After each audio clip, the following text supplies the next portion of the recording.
Hey, what's up, everybody? This is Jake Reynes, and today I want to talk about a vectoring technique that I wish I had known way back when I started, but unfortunately didn't discover it until much later.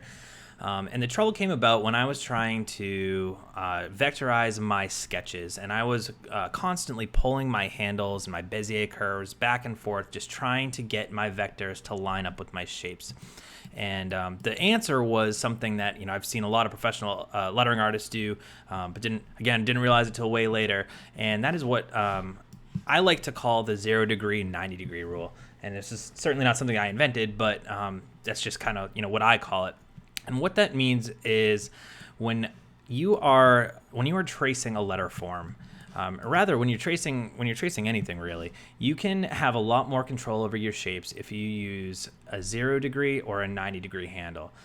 So if you look at this 0 over here from this letter set that I created recently, I have like kind of my top extrema here, and I have the angle. The handles pulling at 0 degrees, which is completely horizontal, here and here. Then I also have the ones that are pulling vertical or at 90 degrees along the sides here. And I found consistent success when I do this with my sketches now. Whenever I'm tracing my sketches, I just make sure that all of my points are plotted very carefully in a way that only necessitates me to pull them at a 0 degree or a 90 degree angle. And I just can't stress this enough. This is something that just has always worked for me. And you may find yourself, when you're plotting anchor points, maybe you put one like over here, and you find yourself, trying to pull angles to get them to match your sketch. And it just doesn't quite look right. It looks awkward. Well, this was kind of like my aha moment when I finally discovered this. So that's really the rule. It's quite simple. When you're tracing your sketch, just make sure you're plotting anchor points, and when you're pulling handles from them, just make sure that you're doing it at either a 0 degree angle or a 90 degree angle. And you might look at this and you say, well, that's a really just a simple serif numeral set, but can it be applied to anything? And the answer is yes. This is a script that I did for the Dorchester Brewing Company last year, and as you can see, there are many more complexities in this word mark than there were in just the serif numbers. But if you look at it, really all of the shapes are anchors that are plotted with handles that are pulled at 0 degrees or 90 degrees. So this really can apply to any sort of style of lettering, no matter how complex it is. And you might find yourself, or rather, let me say this: if you are going to be plotting your anchors around, and you find yourself in a situation where you feel like you can't quite achieve the exact curvature that you're looking for, it may be because you're plotting your anchors in the wrong spot. And in order to figure out what those right spots are, I want to talk about something that you would call the extrema, or the extreme edges of a letter form or shape. And what an extrema is, an extreme in this example, let's take this 0, is where all of the anchor points are actually plotted. And what I mean by that is, let's drag a guide down just for demonstration purposes. This guide is at the exact edge this curve meets. And same goes for the inside of this oval too. So this edge, the extreme of that edge is right here. And the same goes for the sides. Where this curve meets the edge of the 0 are at these 2 points. And again, same goes for the other side. And that's easy to kind of think about on a more circular or an oval letter form.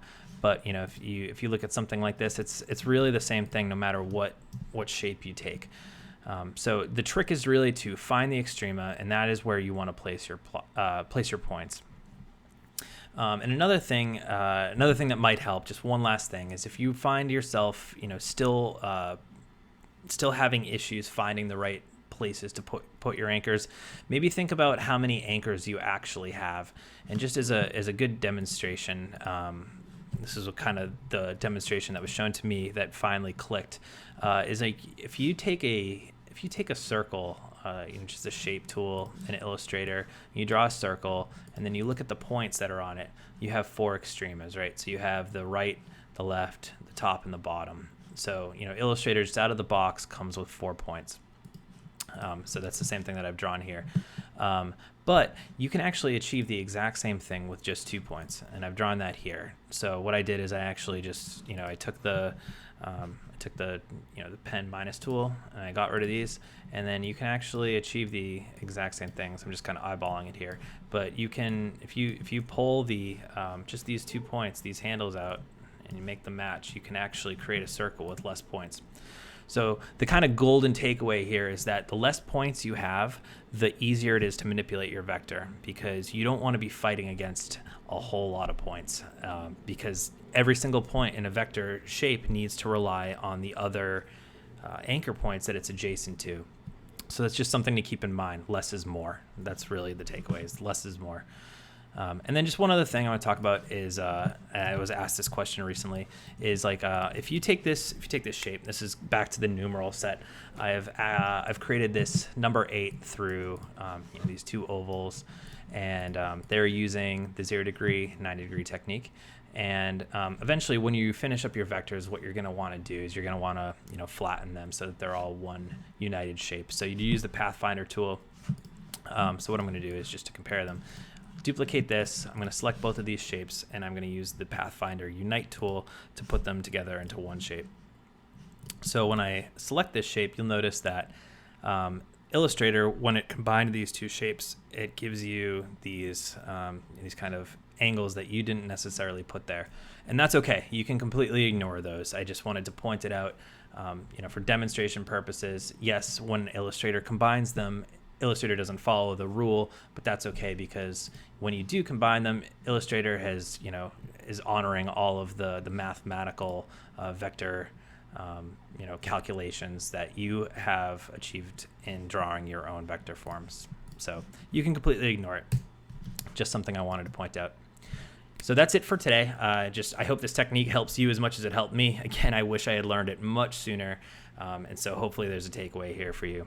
So if you enjoy this, I'm going to be sharing a whole lot more information about vectors and just hand lettering in general in my blog at jakerainis.com. So if you enjoy this, check out jakerainis.com, subscribe to the YouTube channel or my newsletter, which I send out weekly, and you'll get a lot of good stuff. All right, take care. Bye.